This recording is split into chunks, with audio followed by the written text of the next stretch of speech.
Shut your mouth and look at my wad! Loads of money!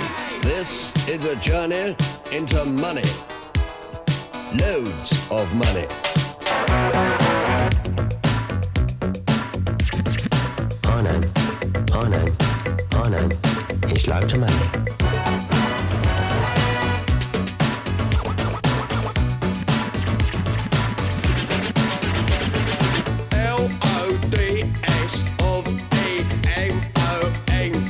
What's they spell? Loads of money, probably. Made a right load of finishing knowledge this week.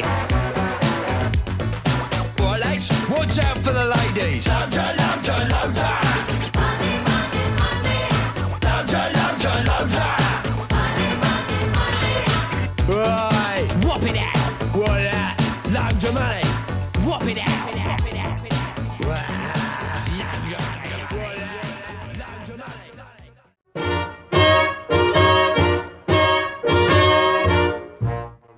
In 1944, in the midst of World War II, delegates from all 44 Allied nations met in Bretton Woods, New Hampshire. These delegates set out to define the new economic world order following World War II, with Western economic interests at the forefront. During the Bretton Woods Conference, known more formally as the United Nations Monetary and Financial Conference, what a mouthful, two organizations would be created, the IMF, or International Monetary Fund, and the World Bank. The IMF is a global organization whose stated goal is to foster global monetary cooperation, secure financial stability, facilitate international trade, promote high employment and sustainable economic growth, and reduce poverty around the world. In practice, its main purpose has been keeping Western economic hegemony intact and to financially ruin any country, usually developing, which seeks to challenge this hegemony. The IMF works in tandem with the World Bank, whose stated goal is ending extreme poverty and boosting shared prosperity on a livable planet, and both work closely with the United Nations, all of these organizations having the actual purpose of maintaining the global North's imperial dominance over the global South, whether implicitly or explicitly. This is done implicitly through economic pressure and intervention, like with the IMF and World Bank, and implicitly through direct military intervention, both within and without the UN's express permission or backing. In practice, the IMF, World Bank, and other similar economic development organizations serve as the economic arm of the global North's continued dominance over the global South.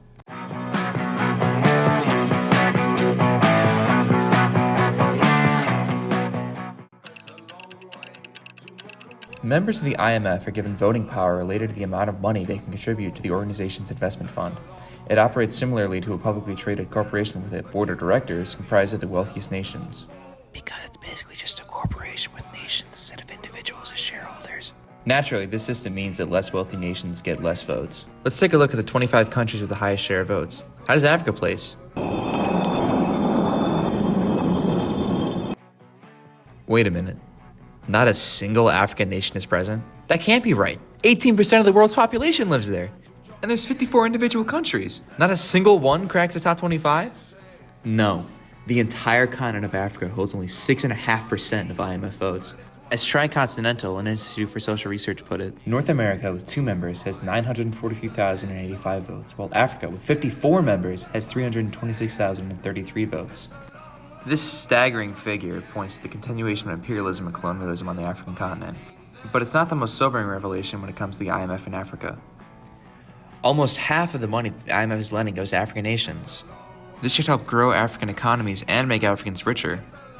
Right? You would think so, but this couldn't be further from the truth.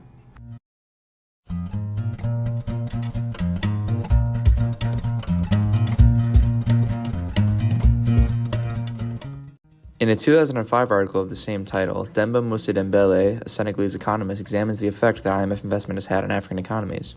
The IMF had mostly stayed out of Africa until the 1980s, when it was deemed necessary to intervene and help curb the debt crisis present on the continent. However, this intervention did quite the opposite. The main tool used to quote-unquote stabilize African economies and help them pay off debts were called Stabilization and Structural Adjustment Programs, or SAPs. These SAPs served as a prerequisite for loans and often promoted liberalization, especially in the sector of trade. However, these programs aimed at providing stability did quite the opposite, and subjected Africa to the volatile ups and downs of market capitalism. Economies suffered and people suffered too, as the general quality of life diminished continent-wide. As Dembele puts it, in a report released in September 2001, the UN Commission for Trade and Development indicated that the average income per capita in sub-Saharan Africa was 10% lower than its 1980 level. In monetary terms, average income per capita fell from $522 in 1981 to $323 in 1997, a loss of nearly $200. The same report said that rural areas experienced an even greater decline in income. Furthermore, poverty rates almost doubled as the number of people living on $1 a day rose from 160 million to 314 million, almost half of Africa's population when the paper was published. Economies suffer too, as financial liberalization wiped out a significant source of income for many African nations, import tariffs. This drop in government revenue also impacted domestic African industries as subsidy money dried up. Quote, in Ghana, the industrial workforce declined from 78,700 in 1987 to 28,000 in 1993. Another sobering figure highlights this dramatic loss of jobs. As per a report from the African Union, quote, as of September 2004, only 25% of the African workforce was employed in the formal sector. The rest, 75%, is either in subsistence agriculture and the informal sector. This is also reflected in Africa's exports, which was comprised of 70% raw materials and has actually grown to 80% since the article's publishing. The IMF's intervention also did nothing to curb Africa's debt problem. In fact, quote, between 1980 and 2000, sub-Saharan African countries had paid more than $240 billion as a debt service. That is, about 4 times the amount of their debt in 1980. Yet, despite this financial hemorrhage, sub-Saharan Africa still owes almost 4 times what it owed more than 20 years ago. End quote. Most loans that African nations receive now are simply to repay the outstanding debts of the past, creating a vicious cycle that has done little but benefit the IMF and World Bank, to Africa's detriment. This debt has also contributed massively to the deterioration of living standards. In Kenya, for example, the government was forced to propose an insane tax hike on nearly all goods, principally food and gas, in order to pay off its massive debts to the IMF. In other countries, social safety nets were cut in order to funnel money into debt repayments. In short, the IMF and World Bank preyed on Africa's financial instability of the 70s and 80s and have continued this trend under the guise of helping. In reality, all either organization is doing is securing Africa's place as a vast dump of resources with little say over their extraction, just as it was during the European colonialism of the late 19th and early 20th centuries. If Africa has no industries capable of processing its own resources, it might as well ship them abroad, so that the noble, educated people of the West can make something useful of them, and send them right back to Africa, duty-free, of course.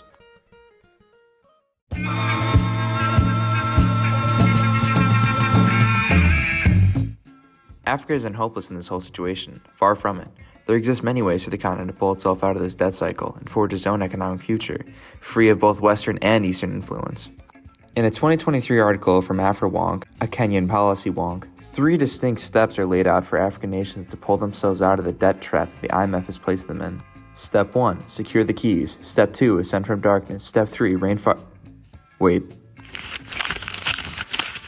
Step 1, tax reform. Step 2, spending cuts. And Step 3, the IMF. The IMF? Yes, the IMF. There's nearly $100 billion worth of funds to be allocated to Africa, and the African Development Bank can turn this $100 billion into $400 billion with its AAA credit rating.